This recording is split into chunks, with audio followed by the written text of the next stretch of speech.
to Greece and Cyprus through visits and collaborations with scholars and cultural producers. Already this year, we have hosted visits from the filmmaker Mary Zernazi and the historian Kostis Kornetis.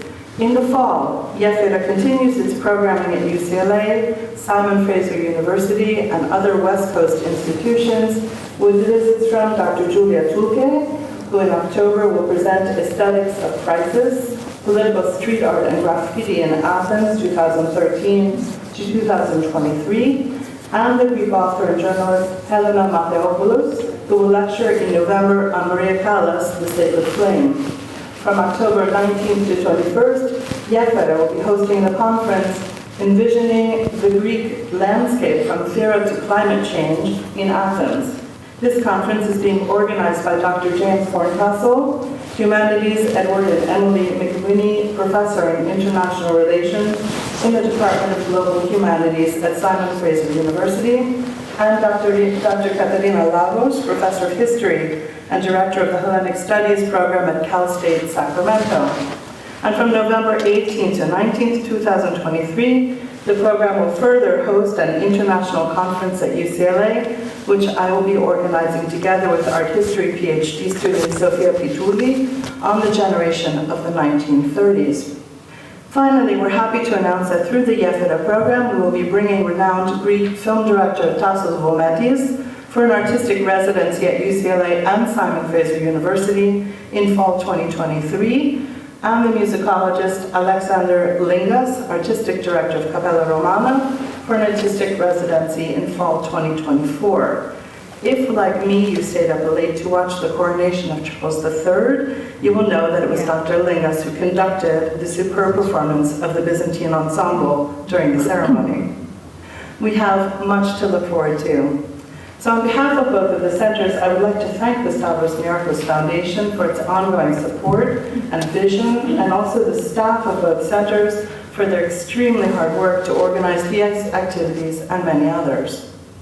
Today's event brings to UCLA renowned historian Paschalis Kitromilides, who was first slated to come to the West Coast to lecture in a Pan-California conference we co-organized together with Cal State Sacramento, UC Berkeley, and Stanford University on the Greek Revolution. This event was unfortunately canceled due to COVID. At that time, we had every intention of celebrating the publication of Professor Kitromilides' landmark work, The Greek Revolution, a Critical Dictionary, which I had a moment ago on the podium here. It's somewhere in the room. And I'll leave a copy for you to look at following the lecture. But 2021 and the celebration of the Greek Revolution passed, and we entered another year and the contemplation of yet another challenging phase of Greece's history, the so-called Asia Minor catastrophe, the study of the Hellenic communities of Asia Minor, their slaughter and their dispersal. This moment of contemplation provided us with an opportunity to again invite Professor Kitromilides to fly west, this time to call on his deep expertise on a topic that has enormous historical and emotional resonance. I will leave the official introduction to Dimitris Kralis, but simply want to say how very glad I am that we were able to finally host on the West Coast. Thank you. With that, I would like to invite the Consul General of Greece in Los Angeles, Ioannis Stamatakos, to take the podium, and he will be followed by the Honorary Consul General of Cyprus, Andreas Kyprianidis. Καλησπέρα σας. Thank you very much. And let me start by saying what a great honor it is to have the esteemed Professor Paschalis Kitromilides with us this afternoon for what I am sure will be a fascinating exposition of the history of Hellenism in Asia Minor. Let me also thank the UCLA Stavros Niarchos Foundation Center for the study of Hellenic culture and its director Sharon Gerstel for organizing, along with Professor Kralis from Simon Fraser University, today's lecture with such a special and esteemed guest. As Professor Gerstel said, last year, 2022, marked the centennial anniversary of the Asia Minor catastrophe, the greatest collective trauma of our recent past, of Greece's recent past. This year marks the centennial anniversary of the Treaty of Lausanne, that led to the official termination of the 25-century-long Hellenic presence in Asia Minor, Pontus and Cappadocia. Through an exchange of populations, 1.5 million souls took off for the Great Exodus. The Treaty of Lausanne serves also as the foundation of the relationship between Greece and Turkey.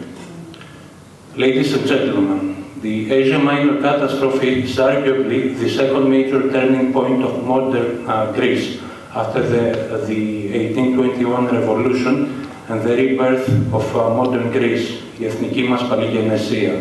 It represented a major ethnological disaster that resulted in the contraction of the Greek presence. For the first time in almost 3,000 years, only the western and northern shores of the Aegean are populated by Greeks. Greeks and the Greek language have always lived on both shores of the Aegean and in the islands of the Aegean Sea that connect the two shores. But there was a silver lining to the Asia Minor catastrophe. It turned out to have a positive eventual outcome for Greece. The vast majority of the refugees decided to grow roots again on their new homes in the motherland. This was the starting point for the national reconstruction effort that was to follow, that led to the successful integration of the refugees in the national body, arguably the greatest peacetime achievement of the Greek state. Moreover, it led also to a major shift regarding the Greek foreign policy doctrine, from the Megali Idea, that is, the geographical conquest to liberate the unredeemed lands, οι αλήτρωτες πατρίδες, that was defining Greek foreign policy in the 19th and the beginning of the 20th century, and its ambivalence about Greece's geopolitical position between East and West, to a new Megali Idea that is creating a modern, strong, self-reliant Greece, firmly anchored to the political and security institutions of the West, such as the European Union and NATO. This has not been a path without obstacles and challenges, from the national division, the Greek Civil War, to the military junta, even to the rise of populism during the years of the Greek financial crisis. But as Konstantinos Karamanlis, one of the greatest Greek statesmen that lived in the 20th century, put it, Greece belongs to the West, ανήκομενη στη Δύση. Thank you very much. First, I would like to thank Professor Kerstel for this opportunity to say a few words. Tonight, you are going to hear a lot about the last year's career of our distinguished speaker. I am going to say a few words about some facts that only someone from Paphos, like me, can talk about. I like to remind you that Paphos is the westernmost part of Cyprus, the place where Aphrodite, the goddess of beauty and love, was born, where St. Paul visited first when he went to Cyprus in 44 AD to talk about Christianity. My fellow Paphians, or Paphites, they beat him up in the beginning because they thought he was a wise guy, but later they behaved. Professor Kitromilides came from the most prominent, and I think I know what I'm talking about, most prominent family of Paphos at the time. His mother, Martha, on her mother's side, came from a family that could boast many successful businessmen, lawyers, and a long-time mayor of the city, Nicholas Nikolaidis, whom I remember very well, a man who dedicated his life, I think you are know too, right? He dedicated his life to the secondary education of Paphos. Magda's mother, Paschalis, who was born in Asia Minor, he came to Paphos as a young educator, and in 1924, he established the first and only full high school in Paphos, my alma mater, the Enrico Gymnasio Paphos. Magda went on to become a distinguished philologist. She married another brilliant philologist from Nicosia, Paschalis Kitromilides, and they both became famous high school professors.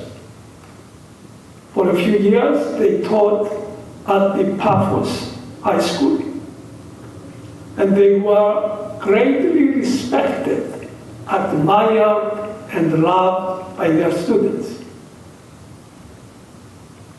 They left for Nicosia a year before I went to high school, but their great fame lingered on for years to come.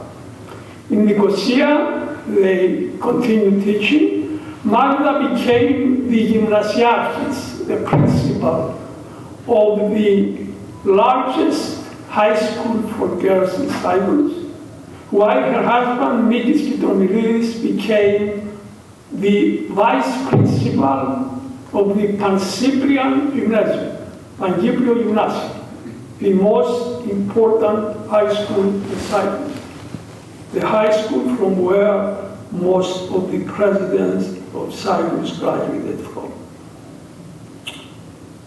As you can see, our distinguished figure comes from a renowned family of educators and community leaders. He is a distinguished educator himself and a prolific writer.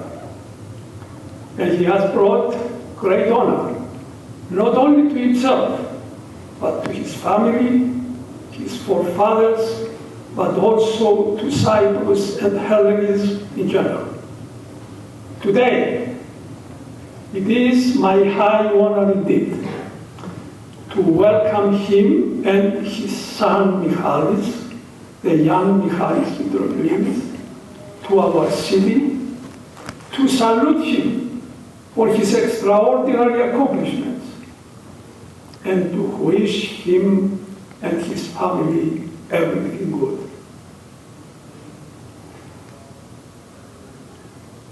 There is a lot more I can say, but I am going to adhere to an old Cypriot saying, a favorite of mine, τα λίγα λόγια ζάχαρη και τα καθόλου μέλι. A few words are like sugar, and no words at all are like honey. Besides, my friend Sharon Gestel is beginning to look at her watch. Thank you, ladies and gentlemen. So, that's great, and I'll mostly stick to it, but I want to follow up on your introduction, because it just reminds us how significant family histories, micro-histories, personal stories are for engaging with the past. We often stick to big narratives and forget that we can get a lot of granularity and a lot of illumination of the human experience by actually focusing on the small details. And I think that what you did with this introduction was truly valuable. And now let me go back to my script, lest Sharon looks at her watch again. So, it is truly my great pleasure to be here with you today to engage with the ideas and work of Professor Paschalis Kitromilides, a Harvard trained scholar with a long career as professor at the Department of Politics of the National Capodistria University of Athens and director of the National Hellenic Research Foundation, full member of the Academy of Athens and commander of the Order of Honor of the Hellenic Republic. Now, Sharon has already pointed out the name that we chose for the collaboration between the UCLA SNF Hellenic Center and our center up in Vancouver, Yefira Bridge. Because of the connections that it seeks to create between points on a map and between people, scholars, students, artists on those points. It is on this bridge that Professor Kitromilides traveled to be here with us. In a way, however, he's here also because we're all keen to have among us a person whose own career and intellectual journey has formed bridges.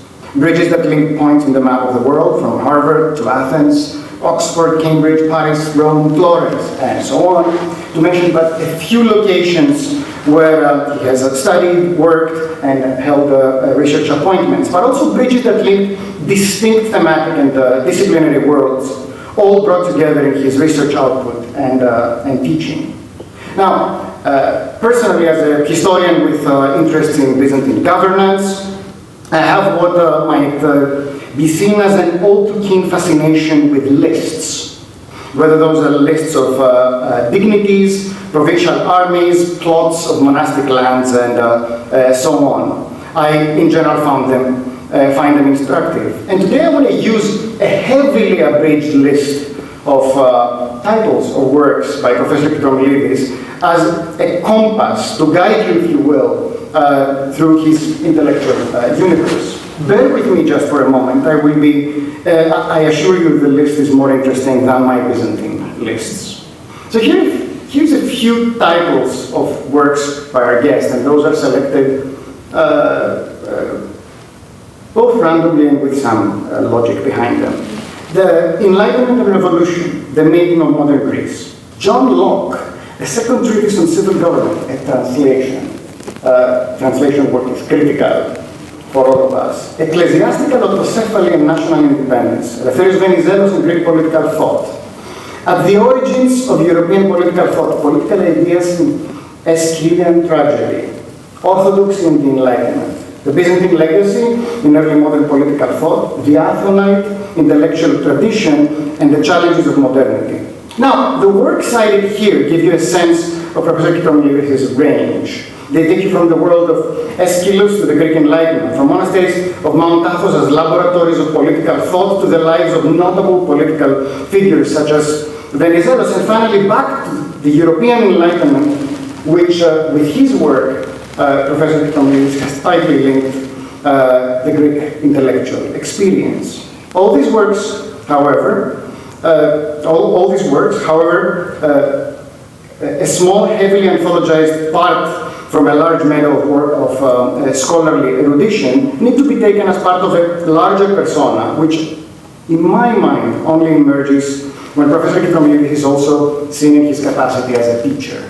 And here I can get personal, as I studied with him at the Department of Politics of the University of Athens, taking his two introductions to European political theory, ancient to medieval and early modern to modern, over 2 semesters in 93-94, so I can date myself too.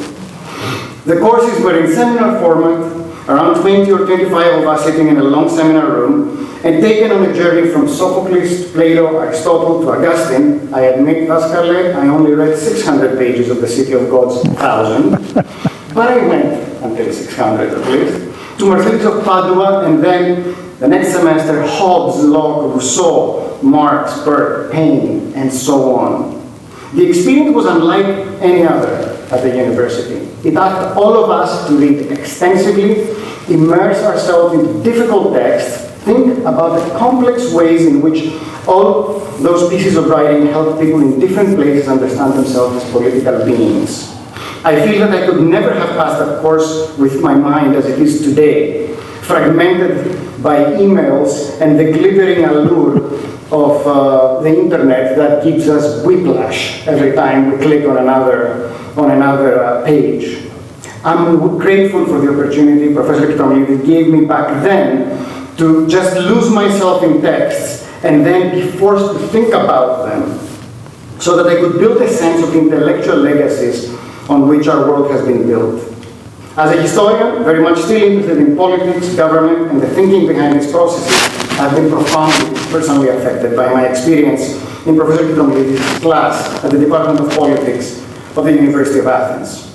Now, with this little personal aside on the importance of teaching, let's remember we are in a university, sometimes we forget the importance of teaching in the relentless focus on research outputs in our modern institutions. I want to call Professor Kitromilides to the podium for his talk, which is entitled Historical Trajectories of Hellenism in Asia Minor, a topic very much related to his long tenure as director of the Center for Asia Minor Studies in Athens.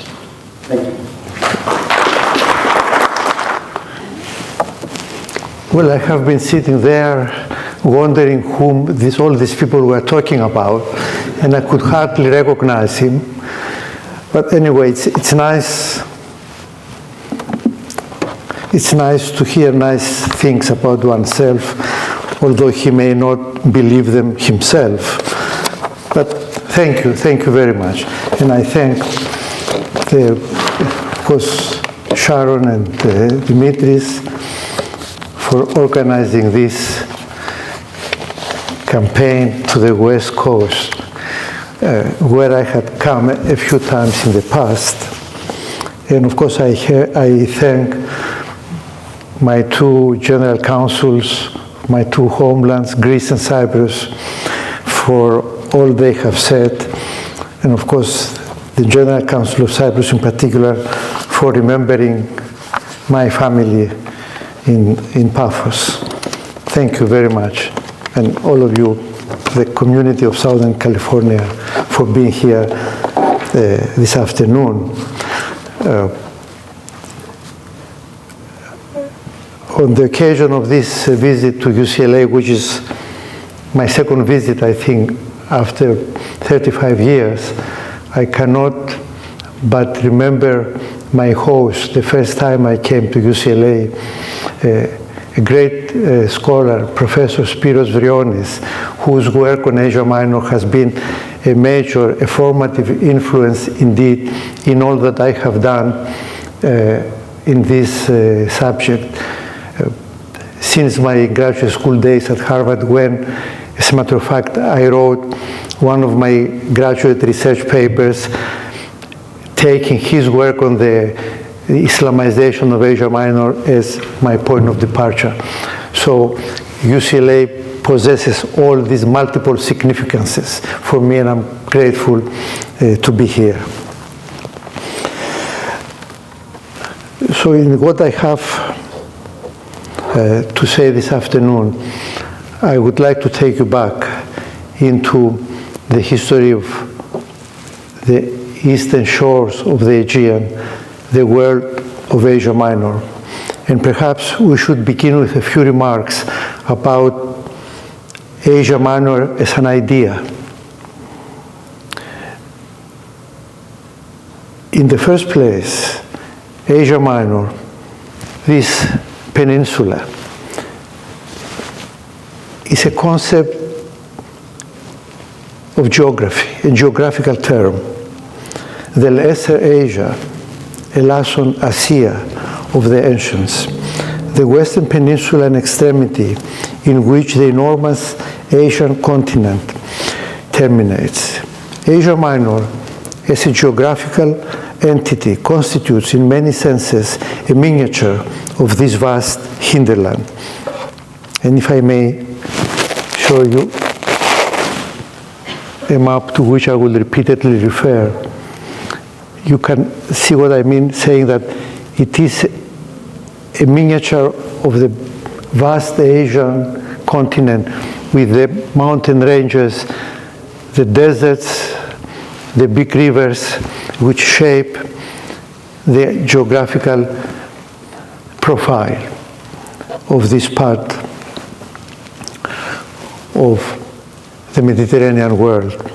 As a geographical idea, Asia Minor runs through the historical thought of a great historian of the Mediterranean world, Fernand Braudel, Although in his seminal work on the Mediterranean, he focuses on the long 16th century, Braudel underlines the weight of permanent geographical factors in shaping historical destinies and the character of societies.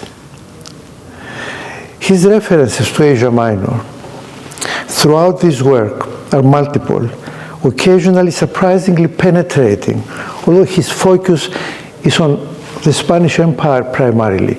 But he says so many original and penetrating things about other parts, and especially Asia Minor, that makes his work a constant source of inspiration for people interested in the flow of history beyond the externalities which we tend to remember without understanding what is going underneath in the flow of historical change. Of particular interest is Braudel's discussion of the significance of peninsulas in the Mediterranean world, including, of course, Asia Minor, which he describes as regions which are richest in persons and potential. They are key actors, he says, who have always played leading roles, in turn gathering strength and then expanding it. Let's just have a look at the peninsulas. You see the peninsula and another peninsula and another peninsula and other peninsulas in the west. And if you reflect about the history of these places, you appreciate what Braudel means when he says these places gather strength and they expand it. The dynamism of Mediterranean peninsulas is illustrated, according to Braudel, by expressions of collective life in which geographical and historical factors are intertwined. And thus we can appreciate in a perhaps determinist way the unchanging factors which determine historical destinies. So this world, which was so much appreciated by a great historian like Braudel, who was trying to look at the deeper forces of history, has been a major factor in the trajectory of the history of Hellenism. So let's go back to this. And the fascination exercised by this space and its distant Asiatic hinterland exerted a powerful attraction on the Greeks who lived on the western shores of the Aegean. This was a driving force of Greek colonization with its successive waves from around the year 1000 BC onward. From this eastward movement, the flourishing Greek cities of Ionia, and more broadly, the western part of the peninsula, emerged. And then, from this part, a second wave of colonization to the northern parts of the peninsula created the Greek world around the Black Sea, and a third wave from here created a broader Greek world on the north and western shores of the Black Sea. And of course, this world, you see the Crimea, and you see the Sea of Azov, is the Meotis Lake of the ancients, about which Aeschylus speaks in the Prometheus. This is the theater of a tragedy we are just witnessing unfolding before our eyes today, with the Russian invasion and the destruction that has brought precisely in those regions of ancient Greek colonization. So it was from the cities of Ionia and Aeolis that we can witness the first efflorescence of ancient Greek culture, the primordial creative expression of Greek discourse and of the Greek spirit, the epics of Homer, lyric poetry, the beginnings of philosophical and scientific thought, what has been termed the transition from myth to reason, from Thales of Miletus to Heraclitus of Ephesus. All of these early expressions of the Greek spirit emanated from this part, from the eastern shores of the Aegean. And it was from Ionia that philosophy was transplanted to Athens with Anaxagoras of Clazomenae. And from Ionia, that serious religious reflection in the ancient world emanated with Xenophanes of Colophon, who was the first of the ancient philosophers who spoke about monotheism. So all of these things were initiated on the eastern part of the Aegean. Of course, Anaxagoras, the great critical mind who transplanted philosophy to Athens, was eventually expelled by the Athenians, who were of this character. If somebody disturbed them too much, if he was a citizen, they would execute him, as they did with Socrates, but Anaxagoras they sent back. So all of this connected with Asia Minor. The intellectual burgeoning of Ionia and Aeolis was cut short by the Persian conquest of Lesser Asia, known from the narrative of Herodotus. However, the conquest and the uprising to which it ended furnished the Greek world with another idea crucial and important for its self-awareness, the idea of freedom. 599 BC, of the Ionians, but also the Cypriots, who also rose that year against the Persian occupation of their lands. And all of this is related in the 5th book of the Histories of Herodotus. Because the uprising was crushed both in Ionia and Cyprus. And it was dramatized by the earliest Athenian dramatic poet, Phrynichos, who staged a tragedy entitled The Fall of Miletus, Militu Alosis, and it so much disturbed the Athenians that they exiled him for reminding them of their failure to support the Asia Minor Greeks in their struggle for freedom. The subjection to the Persian yoke lasted for several decades. In fact, for another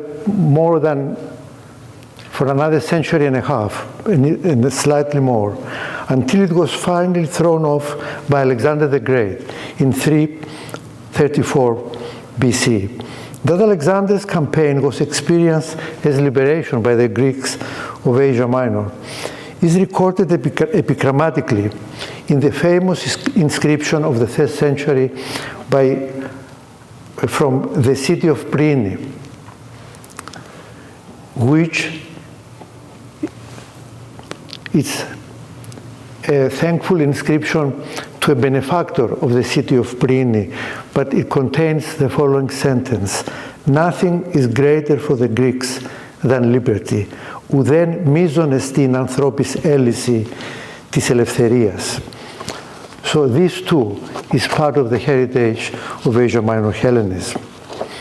The Greek world of Asia Minor provided the bedrock and central core of the Eastern Roman Empire from the time when the capital was transferred to New Rome in 330, and for nearly all the subsequent millennium, the millennium of the Middle Ages. This epoch could in many senses be considered to be the longue durée of the great glory of Hellenism in Asia Minor, a veritable saga of creation and endeavor, of more general significance and importance for the civilization of the Middle Ages on a pan-European scale. Asia Minor, from Bithynia in the northwest to Pontus and Cappadocia, was what chiefly constituted Byzantium from the 5th until the 11th century and beyond. In this cradle of Byzantine civilization, the literature and art of the Christian world flourished, as evidenced by the splendid monuments of Cappadocia and numerous medieval monuments of Pontus and imposing monuments elsewhere in the peninsula, at Nicaea, at Pergamos, at Myra, the city of St. Nicholas, that have survived the ravages of historical upheavals. And of course, many other monuments have disappeared. But these surviving monuments are the material evidence of the splendors of the medieval civilization of the Roman Empire in Asia Minor. It was in Asia Minor also, in the 4th century, that took place the synthesis of Hellenic and Christian spirit in the theological but also the social thought of the great Cappadocian fathers, with whom all subsequent patristic thinking in East and West engages. The defense of the Eastern Roman Empire against the Persian and Arab threats from the East was carried out primarily in Asia Minor. In order to defend itself, Byzantium introduced into Asia Minor the political and military organization of the themes. The defensive effort in Asia Minor secured the frontier of the empire on the Euphrates.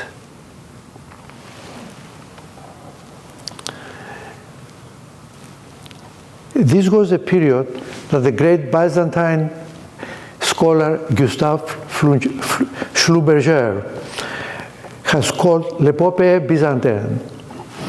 It was from that historical experience that emanated the earliest perhaps cycle of folk epic poetry in Europe, the acritic epics. And this tradition of folk poetry has been elaborated in many parts, both of Asia Minor and also in Cyprus, on the eastern frontier of the Byzantine world, and has been transmitted down to us by folk poetry. The burgeoning of Christian Hellenism in Asia Minor was typically reflected in the ecclesiastical geography and the network of monastic foundations which covered the peninsula. From Cappadocia, at the center, where Cenobedic monasticism made its first appearance thanks to Basil the Great, to the holy mountains of the peninsula. Before the holy mountains of Athos, there were holy mountains at Latros in Caria and at Olympus in Bithynia, which were associated with the ascetic life of many of the church's saints. And the models of Cenobedic monasticism were transplanted from Asia Minor to the West in the 7th century by Saint Benedict, who was inspired by Basil the Great in drawing up the rule of the Benedict order. If you think of the significance of Cenobedic monasticism in Asia Minor and the West, the Benedictines and the monasteries of Asia Minor, in the transmission of the classical heritage, the copying and recopying of the classical texts which saved classical literature for us, you can appreciate the inestimable debt modernity has towards medieval monasticism, whose major field of development was Asia Minor. It should be added that the beginning of the decline of medieval Hellenism in Asia Minor constituted the most important consequence of the defeat of the Byzantine troops at the Battle of Manzikert in 1071 by the Turkmen tribes which invaded Asia Minor from the east. The result of those incursions and the loss of the eastern and central regions of the peninsula by the Roman Empire initiated the gradual ethnological decline of Hellenism, which eventually resulted in the Turkification of Asia Minor. The process exactly started by Spiros Vrionis in his great book. A large portion of the population was Islamized and eventually became Turcophone, while in the western regions, the exodus of successive waves of refugees towards the north in Thrace created demographic gaps which were filled by Muslim populations. The phenomenon of the Islamization of Asia Minor has been studied, as just mentioned, by Spiros Vrionis, whose contribution to our understanding, however, is even more significant because he also talks about what he describes as the Byzantine residues in Asia Minor, which means the survival of Greek-speaking or Turkish-speaking Orthodox populations in the interior of the peninsula into the 20th century. The Byzantine residues in Asia Minor were connected chiefly with the presence in the peninsula of the two Byzantine states which emerged after the fall of Constantinople to the Crusaders in 1204. The Empire of Nicaea and the Empire of Trebizond. Nicaea here, and this region down to the Aegean form a rump Byzantine state which survived as a bulwark of Turkmen expansion into Asia Minor, and this explains the fact that in the western part of the continent, of the peninsula, the most densely populated region was Bithynia, with 181 settlements of Greek Orthodox population down to 1922-24. The other state was the Empire of Trebizond in the northern regions.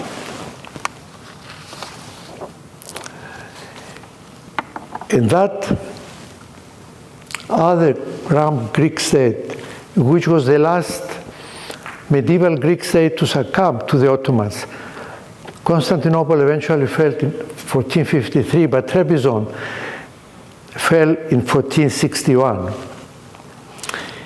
And its presence, the presence of the Empire of the Great Komneni in the Pontic regions, and especially in the highlands, in the Pontic Alps, secured the survival of a dense community of Greek speakers speaking a highly idiomatic Greek idiom into the 20th century,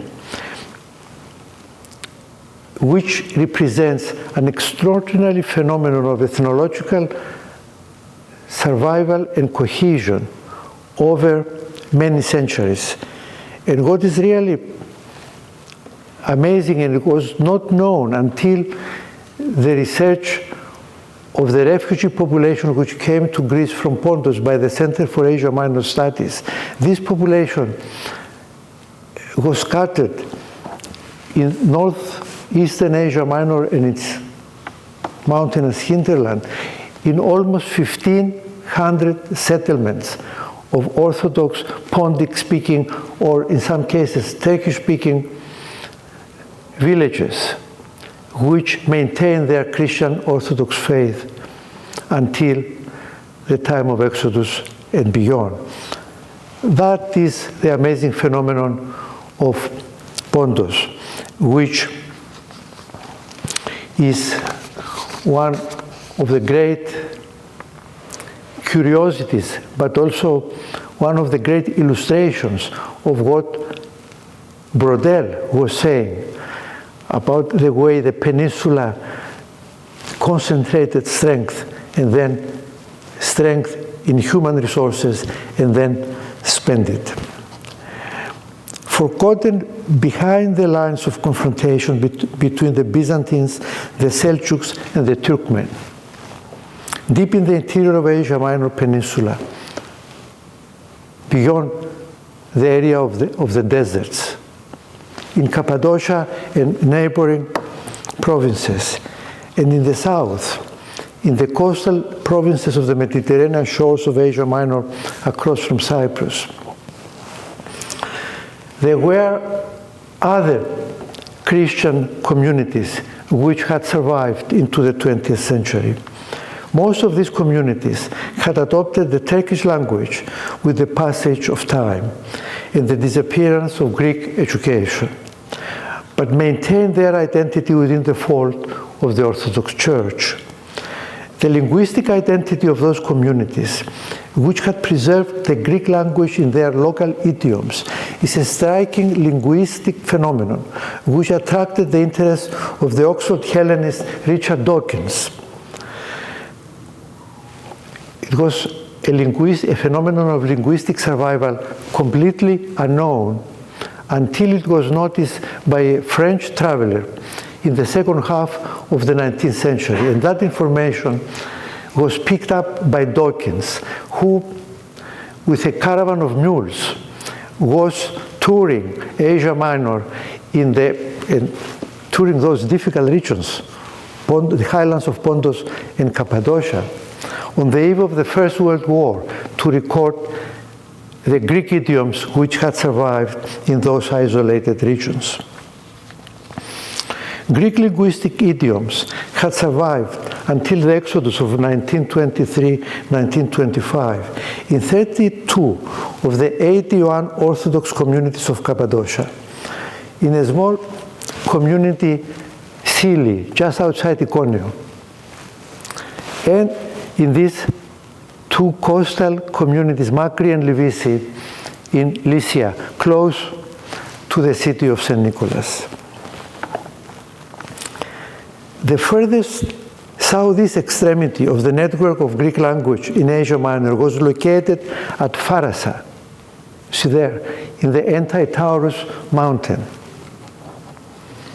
Community unknown and forgotten until it was visited by Dawkins in the eve of the First World War. And I remember one of the collaborators of the Center for Asia Minor Studies, who was a priest in a refugee community in the outskirts of Athens, who used to tell me that as a boy, he remembered Dawkins arriving with his mules at Pharasa. And he said, I remember him coming to the village and I kissed his hand. So I had this first-hand testimony of how this idiom survived. And of course, with the better technological facilities at our disposal in the 21st century, we could at least record and tape Father Thodoros from Pharasa speaking the Pharasiot idiom, which is a highly idiomatic form of Greek. So it was the ethnography and music of the communities of Cappadocia, as I said, completely unknown to Greek scholarship, to Greek thought and sensibility, until these people were uprooted and transferred to Greece in the 1920s. That captured the imagination of a great visionary, Melpo Logotheti Merlier, who was a musicologist, trained in Western music in the great centers of musical education in Western Europe, who decided in the 1930s to devote her life to the recording of the music, the folklore, and the community history of those communities, which all of a sudden became part of the Greek world after their uprooting and transfer to Greece. This was the Greek world, which had survived in Asia Minor and had managed, through many historical vicissitudes, to reach the centuries of modernity. The new era, associated with the imposition of Ottoman rule on the whole of the peninsula from the 15th century, had some notable changes in the Greek presence in Asia Minor. First, this presence, with the exception of the Pontic communities in their highlands, had shrunk. But from the 18th century onwards, fresh reverse movements began to bring back the Greek-speaking individuals and groups to the western regions of the peninsula. Successive waves of movements from continental Greece, and above all from the islands of the Aegean, returned the Greek element to Asia Minor and gave rise to the consolidated settlements in the western regions of the peninsula, which, with the communities of the interior, which we just discussed, form what the co-founder of the Center for Asia Minor Studies, Octave Merlier, called le dernier Hellenism, the last Hellenism of Asia Minor. And I want now to talk about this last Hellenism as it was researched by the Center for Asia Minor Studies. The last Hellenism became the protagonist in a new flourishing period in the long history of the Greek presence in the eastern sides of the Aegean. Now, we come to this map, which I kept as it has been produced in the 1970s, which is a summary of the work that the Center for Asia Minor Study has done in recording the communities which formed this last Hellenism. The main urban foci of this glorious period, whose peak coincided with the hopes and promises brought about by the Ottoman reforms in the 19th century, were Smyrna,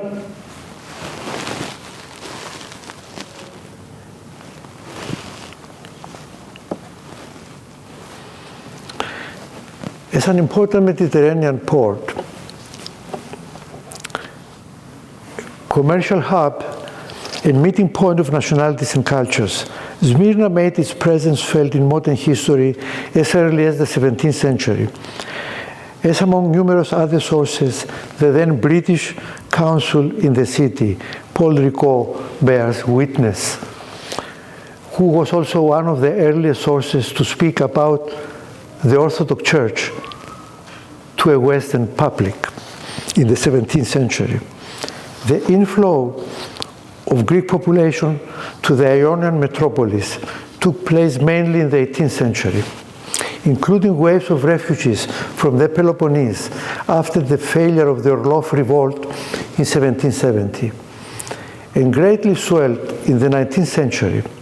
In fact, after the achievement of Greek independence, the new Greek populations which flowed into Smyrna also included newcomers from the interior of Asia Minor, particularly Cappadocia. These movements produced the Greek Smyrna of the years of great prosperity, cosmopolitanism, and an upsurge of national feeling in the 19th and the early 20th centuries.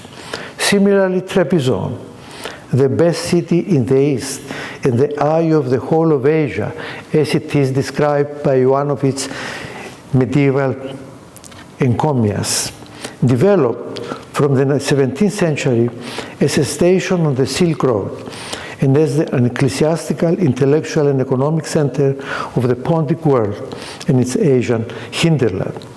It was with these two major cities as its focal points, and Constantinople as a constant point of reference, that Asia Minor Hellenism burgeoned during the 19th and early 20th century.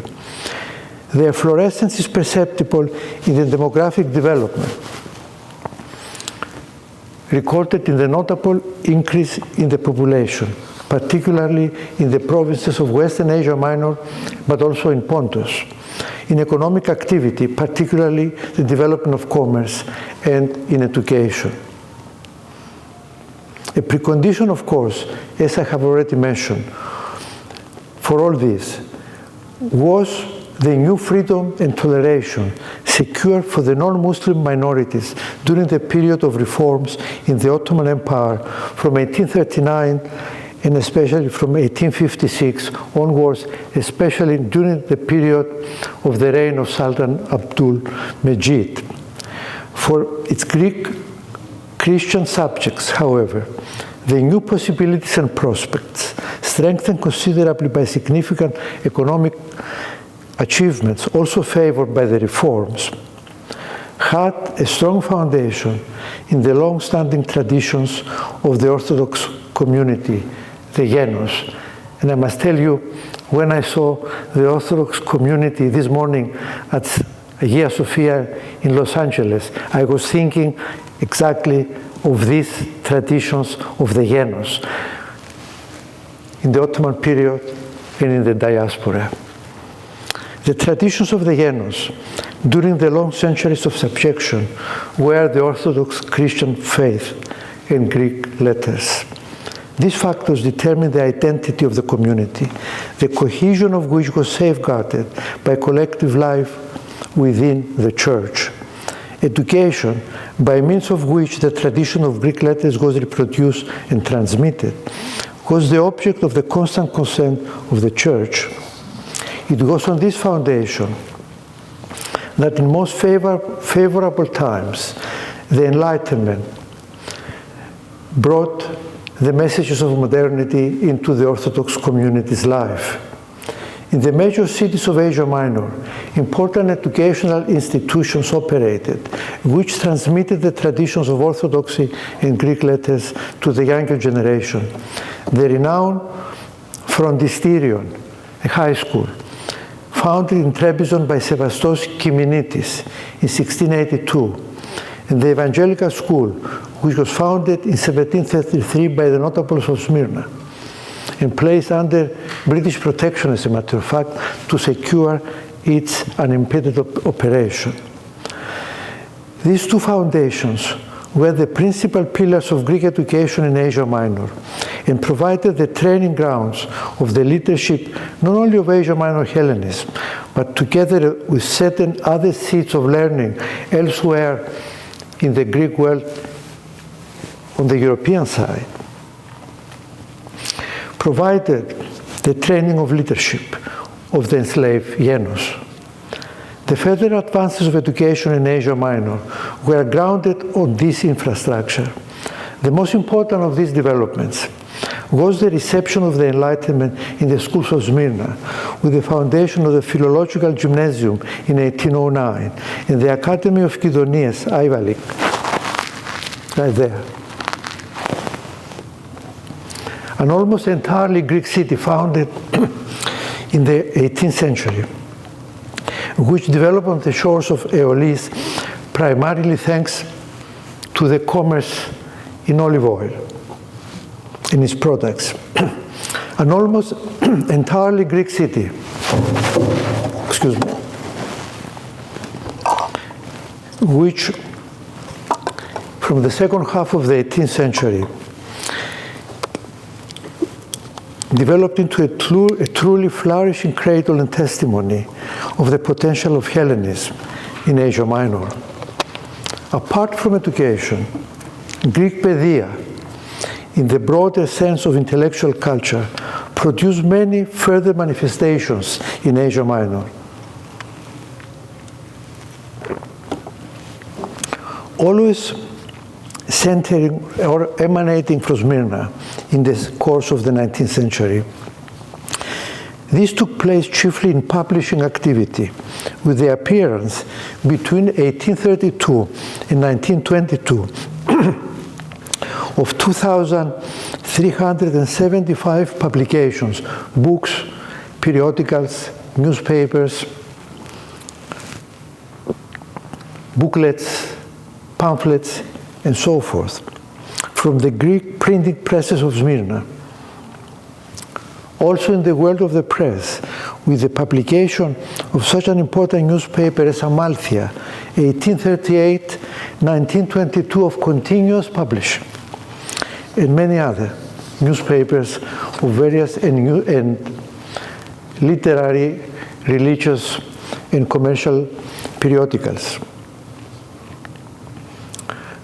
All these features could be termed a belated enlightenment, which was not confined, of course, to Smyrna, to Kydonieas, or to Trebizond, but extended to many other cities and even smaller towns throughout the peninsula.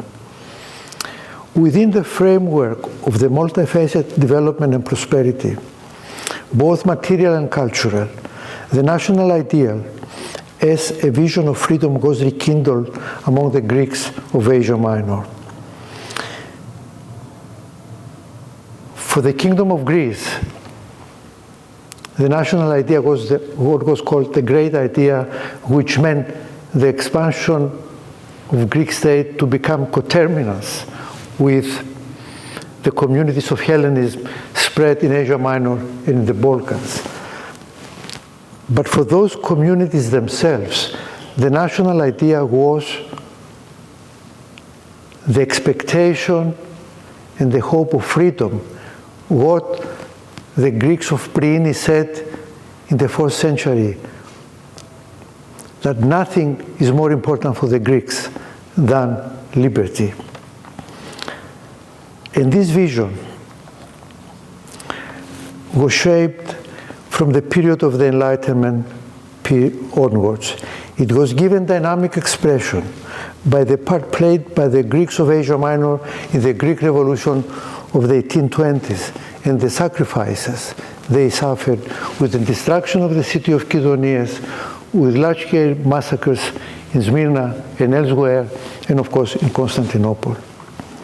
And it reached its culmination in the final decades of the 19th century and the first 20 years of the 20th.